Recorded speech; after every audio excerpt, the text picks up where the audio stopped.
All right, man. So tell us a bit more about your future as PoemDome, like where you see it going, because obviously we want to be knowing like exclusives, man. Like what is on your head right now for PoemDome's future? Like what do you want? Do you want to go somewhere with it, or are you thinking like, you know? Well, PoemDome, like on its own, because I used to do, like in South Africa is where I'm from.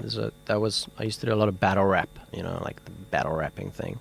So that was cool and everything, but it is quite negative. You spend basically, every time you're on, you're just tearing people apart, which was fun. I mean, I did quite well there, but I think what I would like to do is something more positive. So like we're chatting about that sort of positive take on the news, or like humorous would be quite cool. I think I'd enjoy that a lot. So I think that's going to be the way forward for me now, because it's also just creating fresh content all the time, fresh material, like what are you talking about in your lyrics? Are you talking about politics? Like, are you trying to be counterculture? What is it? And if it's for me, if it's for the news, that's something that's kind of easy to access. Easy to access is definitely a direction. Yes, because that's what my whole thing is, making Jesus culturally relevant. And like I'm not trying to be over religious with it. Like I'm trying to be like just a regular bloke, Christian. It's 24/7 lifestyle that I have. I hear you. But I'm not like going to church every Sunday. I'm not trying to be like religious acts. I'm not trying to, it's like Christian music is great, but if you're going to hit mainstream with it, you can't really go kind of come by on it. People aren't going to touch it, are they? You need to have something more generalized. And then they can, they like it or they love it, but it's like, to give it to them on the plate, you need to have it a bit more fresh, don't you? I hear you. I mean, like a lot of the stuff you're playing, I mean, I really respect it. I think it's amazing. These guys are speaking about their faith and, their relationship with God and, in their lyrics and that, which is amazing. And I have done that, like in the past, like when I was younger and stuff. I have done that a bit, but it's kind of like the way I feel about it is, if you look at like a footballer or someone, if they're a Christian, they're not necessarily a Christian footballer. They're a footballer. They play football and they're Christian. You know what I'm saying? Yeah, I know what you're saying. So they believe in God, and that's kind of the way I feel about it. It's like, I'm not ashamed, and I never shy away if people tell me, well, do you believe in God or anything like that? I'm like, yeah, absolutely, man. That's like, without a doubt, that's me. That's what I believe. But I've never had a cultural problem with that. Like, I think it's the same as if you're talking to someone, man. There's a time and a place for everything. So yeah. Do you go to church locally? I try to go like at least twice a month. So sometimes I go to the Baptist church. I like that they're very like word focused. Sometimes I check out St. Swithin's. They got quite a youth thing going there. Pretty tight band as well. Like they obviously put in a lot of work. And I was thinking, I was chatting to my girlfriend about going to this Alpha course. Alpha. Yeah, that's brilliant, man. I think I might check that out with her. It's big at the moment because they've got Bear Grylls kind of as a headline, haven't they? Like showcasing, like, come to it now. Have you seen that advert of it? It rings a bell. Does ring a bell. Yeah. So check that out. I mean, I've been in churches before, like in South Africa and that, which were just like make your skin crawl, man. Like it's just people doing it for the wrong reasons, and without being, trying to pick things apart. Yeah, that definitely wasn't. At the end of the day, it was revealed to be what it was. So that can leave you jaded. Yeah, and I think a lot of people who have perceptions of what Christianity and church is about, they're like, like these hypocrites, whatever. Something I've actually hit up this week was I met this guy on Twitter, and I honestly can't remember his name unless I quickly look up now, but he was talking about this whole new thing, basically of talking about he's written a book, and it's something to do with, here we go, Richard Jacobson.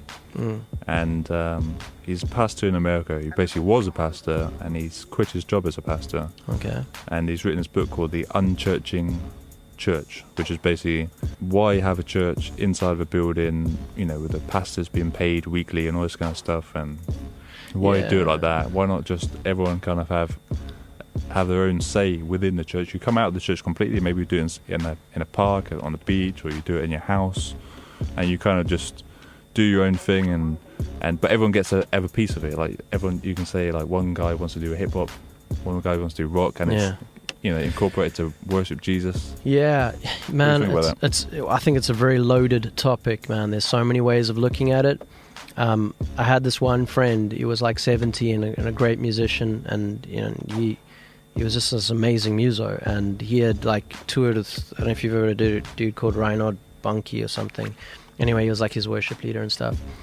And one day we're talking about churches and some disillusionment and things like that, and he was basically saying he tries not to judge, but he looks at people and he says, well, what are they actually doing? By a tree by its fruit.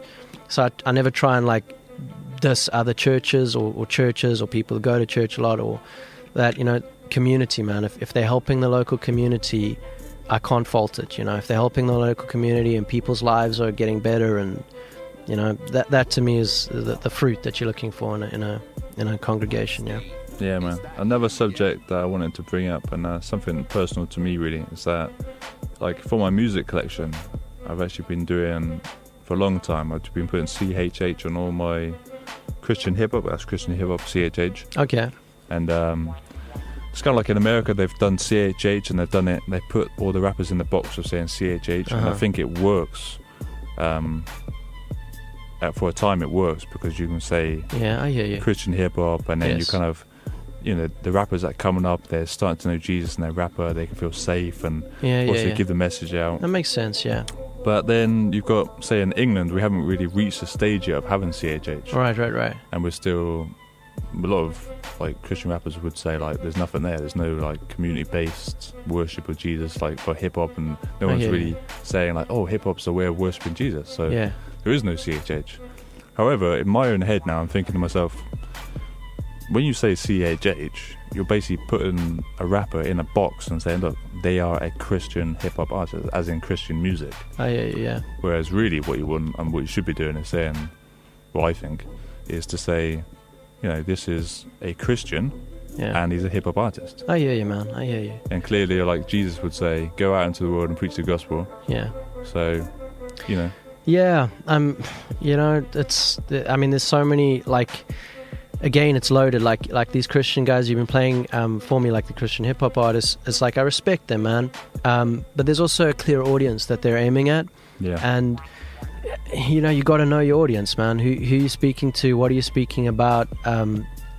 It's even if you're just going to talk about politics or something, you always, as soon as you take a stand on something, you alienate a certain part of your audience. So if you're like, the Tories or whatever, then you're going to lose the Labour guys, or Labour, then you're going to lose the Tory guys. It's the same with, like, you say something about Jesus, and you got like half the people in the crowd are going to be like, I don't want to hear this, and half the people are going to be, oh, cool. That's just always the way it is. So I don't know, man. What I'm thinking of doing now with my music, man, is actually cutting it off altogether, because I've had CHH on my list. I got you. For ages. Yeah. Like in the genre list. Yeah. I've got 1,600 songs. Most of it is hip-hop, got Christian hip-hop rap.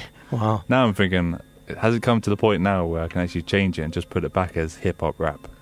Because these guys, they are just hip-hop rappers, aren't they? That's decent, man. And you know what? It's the same as, like, if I hear something that's too hardcore for me, like, I'm like, like even some like Eminem stuff and that, like the earlier stuff I listen to, and I'm like, I don't actually want to be listening. I mean, I respect like Eminem, amazing, but like I'll hear like some of your stuff and I'm like, I don't actually want these words, like this kind of thing going around in my head.